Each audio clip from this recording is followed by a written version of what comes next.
अस्सलाम वालेकुम। उम्मीद है आप लोग ठीक हैं, खैरियत से हैं। अल्लाह पाक आप लोगों को अपने हिफ्ज़-ओ-अमान में रखे। हमारी बहुत सारी दुआएँ आपके साथ हैं, हमेशा दुआएँ आपके साथ हैं। आप सलामत रहें, खुश रहें, इसी तरह हँसते मुस्कुराते रहें और इसी तरह खुदा की ज़ात आपके चेहरों पर खुशियाँ बखेरता रहे। आपसे हमेशा गुज़ारिश करते हैं कि चैनल को सब्सक्राइब करें, जिन दोस्तों ने अभी तक नहीं किया बेल आइकन को प्रेस करें। तो ज़्यादा से ज़्यादा व्हाट्सएप ग्रुपों में लिंक शेयर किया करें ताकि ज़्यादा लोग देख सकें और अपनी राय का इज़हार ज़रूर किया करें। खाली अस्सलाम वालेकुम भी लिखेंगे तो वो भी हमारे लिए बड़ा हौसला अफ़ज़ा होगा। 15 दिसंबर है आज और ये 15 दिसंबर 2025 है और आज के दिन इमरान खान की रिहाई की पेशगोई इमरान रियाज़ साहब ने की थी। इमरान रियाज़ ने बड़े वसूख से यूथियों को लॉलीपॉप दिया था कि 15 दिसंबर को इमरान खान साहब रहा हो जाएँगे और 15 दिसंबर को रहा होकर वो केपीके जाएँगे और केपीके में बैठकर वो रूल करेंगे, वहाँ पे उनकी हुकूमत है और वहाँ पर बैठकर वो हुकूमत को नाको चने चबाएँगे और जो दूसरे महकमे को चबाने हैं वो आप लोगों को पता है। 15 दिसंबर आ गई है, अब ज़ाहिर है इमरान रियाज़ साहब तो एक नई गोली देने के लिए बिल्कुल तैयार बैठे होंगे और मुझे बड़ा उम्मीद है कि ये जो यूथिये हैं, इमरान रियाज़ से नई गोली भी ले लेंगे। उससे सवाल नहीं करेंगे कि वो कौन-सी 15 दिसंबर है जिस दिन इमरान खान ने छूटना है। इधर अल्लाह शाहिद अफ़रीदी इमरान रियाज़ को रगड़ा लगा रहा है और कहा है कि आज जिनके बारे में ये बातें करते हैं, इनकी परवरिश उन्हीं उसी एस्टेब्लिशमेंट ने की है, ये वहीं पले-बढ़े हैं। आज उन्होंने इनके पैम्पर उतार दिए हैं, तो ये बड़े हवा में फड़फड़ा रहे हैं। मेरे ख़्याल में लाले ने एक दफ़ा फिर जो है इमरान रियाज़ और गिले तितर को जनाब भून के रख दिया है। अब इसलिए भून के रख दिया है कि वो जब ये बात करते हैं तो फिर इसका मतलब है कि वो इमरान रियाज़ साहब के साथ डेफ़िनेट उनका टाकरा है। इमरान रियाज़ साहब जो हैं वो भी लाला शाहिद खान अफ़रीदी को कहीं न कहीं रगड़ा लगाने की कोशिश करते हैं, लेकिन जब किसी जगह पे उनके हाथ में इमरान रियाज़ आ जाए तो रगड़ के वो भी रख देते हैं। शाहिद अफ़रीदी ने इन जेली इनकलाबियों को बिल्कुल ठीक रखा हुआ है। ये जेली इनकलाबी जो है ना यूट्यूब पर, ट्विटर पर कोई मौका नहीं जाने देते जिसमें इनकलाब लाने की कोशिश करते हैं। और ये बात तो बिल्कुल ठीक है, ये सारे के सारे उन्हीं के हाथों के पले हुए हैं, उन्हीं एस्टेब्लिशमेंट वो फार्म हाउसेस और वो बड़ी-बड़ी बातें वो खुद कहते हैं कि हमें इन्होंने फाइलें दिखाई और कहा कि ये फलाँ करप्ट और इनकी बातों में आकर हम लगे रहे, तो फिर डेफिनिट अब लाला शाहिद अफ़रीदी कह रहा है तो गलत थोड़ी है। हाँ, ये एक अलहदा बात है, इनके पैम्पर उतर गए हैं तो उसके बाद ये फड़फड़ाना शुरू हो गया। लेकिन मेरे ख़्याल में जो यूथिये हैं वो इमरान रियाज़ से आज एक ट्रेंड चलाएँ और उससे सवाल करें कि इमरान खान कहाँ है? आज 15 दिसंबर है। ईमानदार जेली डिग्री वाले जज तारिक जहांगीरी आज इस्लामाबाद हाई कोर्ट में चीफ जस्टिस की अदालत में खुद पेश हो गए। वाह! कमाल हो गया। यानी कि एक जज जो फ़िरौन बन के बैठे होते हैं, आज वो खुद इंसाफ माँगने के लिए अदालतों में धक्के खा रहे हैं। मसूफ से कहा गया कि साबित करें कि आपकी जो डिग्री है वो जेली नहीं है, सबूत पेश करें। तारिक जहांगीरी कोई सबूत पेश ना कर सके, बल्कि ये कहा कि कुरान पाक पर हलफ देकर कहता हूँ मेरी डिग्री असली है। जज ने कहा सबूत दिखाएं, मसूफ ने बेंच पर इतराज कर दिया और कहा कि मेरा केस कहीं और इंतकाल कर दें क्योंकि मैं आपके खिलाफ जो है वो सुप्रीम कोर्ट में गया हुआ हूं, तो इसलिए आप मेरा ये केस नहीं सुन सकते। उन्होंने कहा कि आपको इंसाफ मैं ही दूंगा, मेरे और आपके जो यहाँ पे कोई ऐसी चीज तसादम नहीं है कि मैं आपके केस से पीछे हट जाऊं। ये वही जज हैं जो इमरान खान साहब को बार बार बयानियां बनाकर देते हैं, खत लिखते हैं, इनकलाबी जाहिर करते हैं। अब मुझे ये बात समझ नहीं आती कि मतलब मैंने जिस कॉलेज से जिस स्कूल से मैं पढ़ा हूँ, फिर बोर्ड है, फिर बहुत सारी चीजें हैं और अगर मैंने डिग्री ली हुई है, मैंने पास की हुई है, तो वो मेरी जेली कैसे हो सकती है? मुझे तो ये बात समझ नहीं आ रही। और ये मसूफ यहाँ पे कुरान पे हाथ रखकर कसम उठाने को तैयार है कि इनकी डिग्री जो है वो असली है, लेकिन पूरे का पूरा एक सिस्टम जो है, जो यूनिवर्सिटी है, जो यूनिवर्सिटी का चांसलर है, जो उस दौर के लोग हैं, वो तमाम के तमाम लोग कह रहे हैं नहीं जनाब इनका कोई तल्लक नहीं है, इन्होंने किसी की जगह पे क्या पता नहीं गेमें चला चलो के। उस दौर में गेमें होती थी ना कि आप किसी को पेपर में बिठा दें, किसी को अपनी जगह पे बिठा दें, तो डिग्री ले लें या कोई और तरीके होते थे। सौखे लोग जो है वो बगैर इम्तिहान दिए भी डिग्रियां ले लेते थे, तो वो ऐसा कुछ चक्कर भी अगर चला हो तो वो सामने तो आना चाहिए। बट एनी हाउ इनकलाबी जो है वो बढ़ गया है। अफसोसनाक वाकया जो ऑस्ट्रेलिया के शहर सिडनी के साहिल पर हुआ था, वो फायरिंग करने वाला बाप और बेटा निकले हैं। तफसीलात पुलिस ने जारी की हैं। दोनों हमलावर बाप बेटा थे जिनमें से एक हलाक हो गया जबकि दूसरा हमलावर शदीद जख्मी हालत में है। हमलावर की जो शनाख्त है 50 साल के साजिद अकरम के नाम से हुई है, जबकि जख्मी हमलावर की शिनाख्त 24 साल नवीद अकरम के नाम से हुई है। पुलिस के मुताबिक हलाक हमलावर के पास 10 साल से असले का लाइसेंस मौजूद था। वो एक गन क्लब का रुकन था, मेंबर था, और ये वजह थी कि उसके पास असला था और वो आसानी से असला लेकर घूम सकता था। पुलिस ने मजीद मुल्ज़मान की तलाश खत्म करने का ऐलान करते हुए वाज़िया किया कि दहशतगर्दी हमले के पीछे मुहर्रिकात तलाश कर रहे हैं। पुलिस कमिश्नर के मुताबिक फायरिंग में मुलव्वस बाप बेटा काफ़ी अरसा से ऑस्ट्रेलिया में मुक़म्म थे, ताहम दोनों अफराद के पस मंज़र से मुतल्लक मज़ीद तफ़सीलात जो है वो अभी तक फ़राहम नहीं की। लेकिन एक बात यहाँ पे आप ये देख सकते हैं कि इन दोनों हमला आवरों के बारे में जिस तरह पाकिस्तान के खिलाफ इस्तेमाल करने की कोशिश की गई, वो एक बड़ी, देखें, इंडिया काम ये करता ही करता है। अब अफ़गानी जो है माशाल्लाह वो भी इस मैदान में काफ़ी आगे आ गए हैं।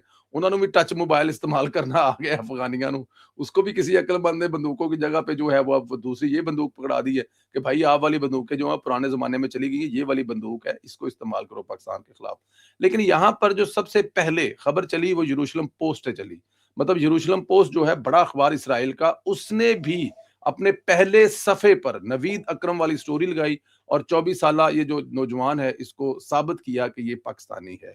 और फिर जब ये खबर गलत साबित हो गई, उस वक़्त तक जो डैमेज हैज़ बीन डन, उसके इंडिया और अफ़गानिस्तान से उस बच्चे को, नवीद अकरम को, साबित किया जा चुका था कि ये वही, हालाँकि अगर उस और मज़े की बात है कि उन्होंने क्या किया, यरूशलेम पोस्ट ने इसको सच्चा साबित करने के लिए इंडिया ने, अफ़गानियों ने मिलकर ड्राइविंग लाइसेंस निकाल लिया और नवीद अकरम नाम के एक बच्चे की आईडी जो सर्च की सोशल मीडिया से, और वहां पे जो पाकिस्तान का मैच देखते हुए उस शर्ट में फतह का निशान बनाते हुए वो भी लगानी शुरू कर दी।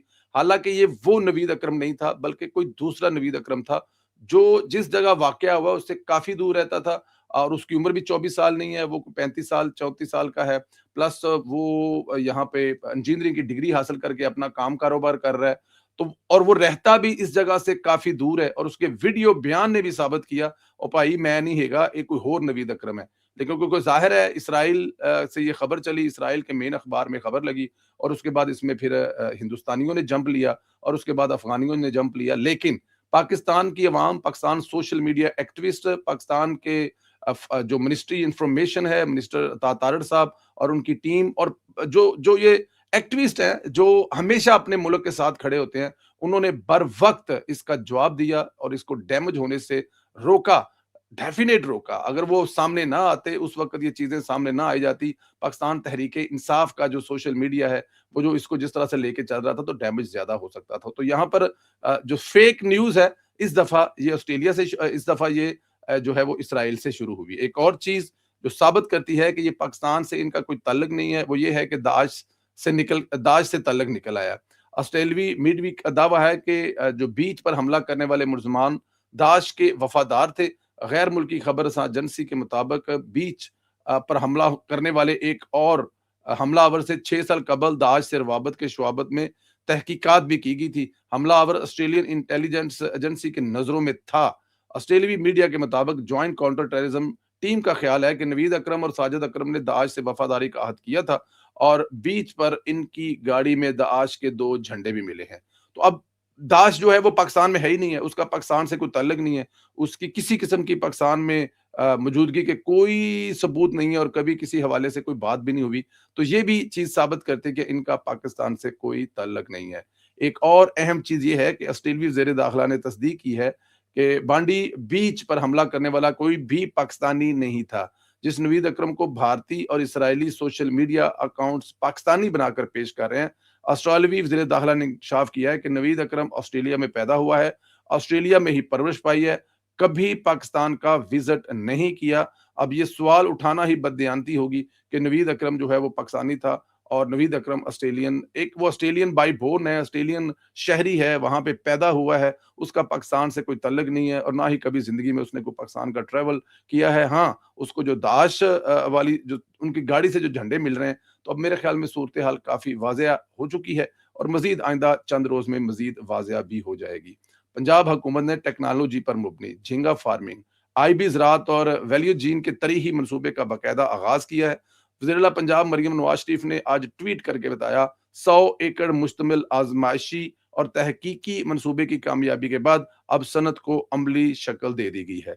ये साइंसी तहकीक पर मबनी कामयाबी पंजाब में ब्लू इकॉनमी के एक नए दौर की बुनियाद है। मंसूबे में बहुत सारे जो आबी ये जो पूरी दुनिया में चल रहे होते हैं, पूरी दुनिया में लोग शौक से खाते हैं, महँगे हैं। केकड़ा भी जिसे आप कहते हैं और बहुत सारी दूसरी चीज़ें हैं। इसकी प्रोसेसिंग प्लांट लगाए जाएँगे, कोल्ड स्टोरेज होंगे, मरबूत ट्रांसपोर्ट का जो निज़ाम है, वो होगा ताकि ये वक़्त पर जहाँ पे पहुँचने हैं, वो पहुँच सके।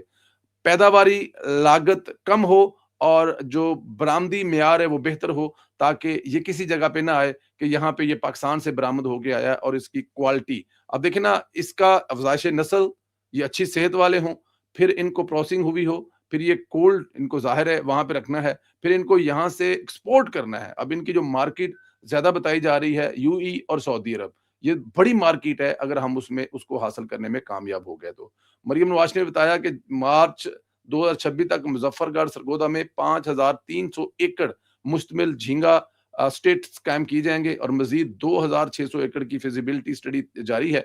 अगले साल के आगाज़ में इस मंसूबे को बाकायदा तौर पर किसानों के लिए मुतारफ़ करवाया जाएगा। उन्होंने कहा ये मंसूबा आलमी तहकीकी और तरक्की जदीद आबी ज़रूरी टेक्नोलॉजी की मदद से तैयार किया जा रहा है, जिसमें मुत्तहदा अरब अमारात, सऊदी अरब, थाईलैंड, एक्वाडोर, ऑस्ट्रेलिया, मेक्सिको के माहिरीन की मावनत हासिल है। अब अंदाज़ा करें कि ये कोई लाहौर या सरगोदा में बैठे हुए बाबू नहीं है जो जो अपनी फाइलों में इस मंसूबे को तैयार कर रहे हैं।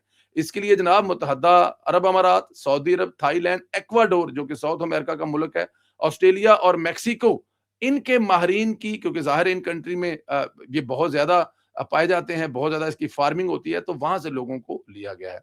वज़ीर-ए-आला के मुताबिक मंसूबे का अमली आगाज़ हो चुका है, मशीनरी मौका पर मौजूद है, टीमें दिन-रात काम कर रही हैं। पंजाब हुकूमत का ये कदम ज़रूरी तनऊ बरामदात के फ़रोग़ और देही मईशत को मज़बूत बनाने में एक अहम कामयाब है। ये कट्टे-बच्छे नहीं है, जो कट्टे-बच्छे दे देंगे और उससे मतलब ये हो जाएगा, नहीं, ये हुकूमत साथ खड़ी है, दुनिया के जदीद तरीन मुल्कों से जहाँ पर ये इसके फार्म हाउसेज़ हैं और बड़े अच्छे तरीके से चल रहे हैं, वहाँ से लोगों को लाया गया है, वहाँ से लोगों को लाकर इस काम पर लगाया गया है। अल्लाह पाक मरियम नवाज़ साहिबा को सेहत वाली लंबी ज़िंदगी दे, उनका साया उनके बच्चों पर कायम रखे और उनके वालिद का साया उन पर कायम रखे।